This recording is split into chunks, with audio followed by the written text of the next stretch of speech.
জঙ্গলে একদিন একটা সাদা ডিম হেঁটে হেঁটে ভাবছে, আজকে না জানি কাকে নিয়ে কাণ্ড হবে।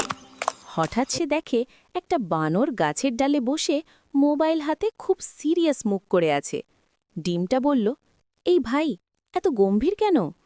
বানর ফিসফিস করে বলল, চুপ, লাইভে আছি।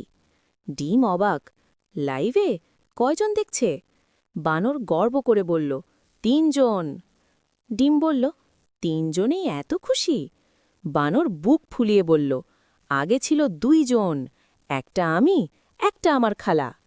এই কথা শুনে ডিমের তো হেসে গড়াগড়ি খাওয়ার অবস্থা। ঠিক তখনই ঝোপের আড়াল থেকে শিয়াল চেঁচিয়ে বলল, এই বানর, নাচলে 10টা কলা দেব।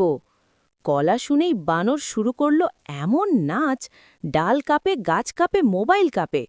ডিম নিচে দাঁড়িয়ে হাততালি দিচ্ছে, আরো জোরে, আরো জোরে। হঠাৎ ধপাস, বানর গাছ থেকে সোজা মাটিতে। বানর উঠে বলল, কলা কই?